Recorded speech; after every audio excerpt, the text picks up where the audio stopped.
بسم اللہ الرحمن الرحیم۔ السلام علیکم ورحمۃ اللہ۔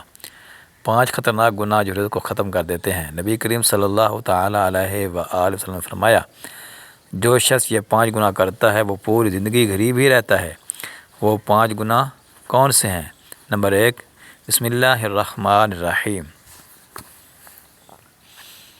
ایک بار حضرت مولا علی پاک رضی اللہ تعالیٰ کی بارگاہ میں ایک شخص حاضر ہوا اور عرض کیا، اے علی، دنیا میں کچھ لوگ ایسے بھی ہیں جو امیر خاندان میں پیدا ہوئے، مگر جب وہ فوت ہوئے تو غریب تھے، لیکن ان کا رزق کبھی ختم نہیں ہوا۔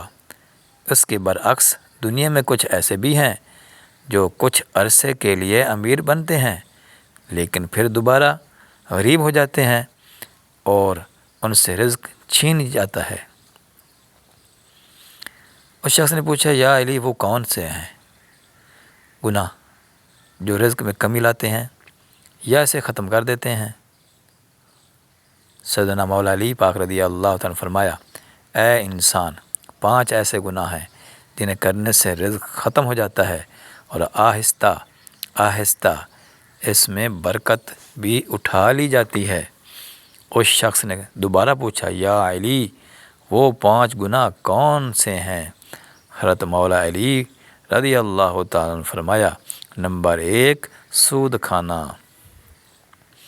رسول اللہ صلی اللہ تعالیٰ علیہ وآلہ وسلم کے پاس جبرائیل علیہ السلام اللہ کا حکم لے کر حاضر ہوئے اور فرمایا، اے اللہ کے نبی، جو لوگ سود کا کاروبار کرتے ہیں، سود پر چیزیں خریدتے یا دیتے ہیں، قیامت کے دن ان کے چہرے مسخ کر دیے جائیں گے۔ ایک مرتبہ رسول اللہ صلی اللہ تعالیٰ علیہ وآلہ وسلم لوگوں سے خطاب فرما رہے تھے۔ آپ صلی اللہ تعالیٰ علیہ وآلہ وسلم نے فرمایا، لوگو، تم میں سے کون ہے جو اپنی ماں کے ساتھ زنا کرنا پسند کرے گا؟ لوگوں نے عرض کیا، یا رسول اللہ، ہمیں اس گناہ سے سخت نفرت ہے۔ آپ صلی اللہ علیہ وآلہ وسلم نے فرمایا، جو گناہ سود کے کاروبار میں ہے وہ اس سے بھی بڑا ہے۔ جو شخص سود کا مال لیتا ہے یا دوسروں کو سود پر دیتا ہے، وہ اپنے رزق کی بربادی کا سبب خود بنتا ہے، اور یہی اصل وجہ ہے رزق کے ختم ہونے کی۔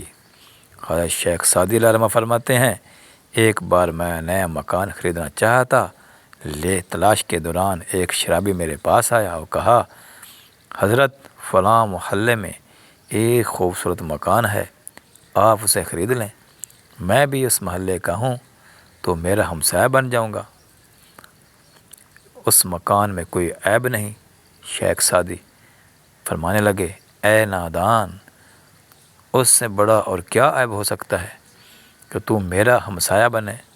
تو سود کا کاروبار کرتا ہے اور سود سے بڑا کوئی عیب نہیں، اور وہ مکان مجھے مفت بھی ملے تب بھی میں اسے نہ خریدوں۔ شیخ سعدی نے فرمایا، تیرے مرنے کے بعد اگرچہ وہ مکان 10 گنا قیمت پر ملے تب بھی میں اسے نہیں لوں گا۔ نمبر 2، حضرت علی رضی اللہ تعالیٰ نے فرمایا، دوسرا بڑا گناہ یہ ہے کہ کوئی شخص کسی نیک پاک دامن اور پرہیزگار عورت پر تہمت لگائے۔ اللہ پاک قرآن مجید میں فرماتا ہے، جو لوگ نیک عورتوں پر تہمت لگاتے ہیں وہ عورتیں جو میری رحمت کی آغوش میں رہتی ہیں، جو ہر لمحہ میری برکت سے مالا مال ہوتی ہیں، جو نماز ادا کرتی ہیں، باپردہ رہتی ہیں اور متقی ہیں، تو ایسے عورتوں پر الزام لگانے والوں کو میں قسم کھا کر کہتا ہوں کہ جب تک وہ نیک عورتیں انہیں معاف نہ کریں میں انہیں معاف نہیں کروں گا۔ یہ لوگ ان عورتوں کے دلوں پر تہمت لگا کر زخم لگاتے ہیں، جس طرح ماں اپنی اولاد کے خلاف کوئی بات سننا گوارا نہیں کرتی، اس طرح اللہ اپنے نیک بندوں کے خلاف کچھ سننا پسند نہیں کرتا۔ حضرت عیسیٰ علیہ السلام کے پاس ایک بوڑھی عورت آئی۔ اس نے کہا، اے روح اللہ، میرے شوہر 30 سال سے پہلے وفات پا چکے ہیں، میں ان سے بہت محبت کرتی تھی۔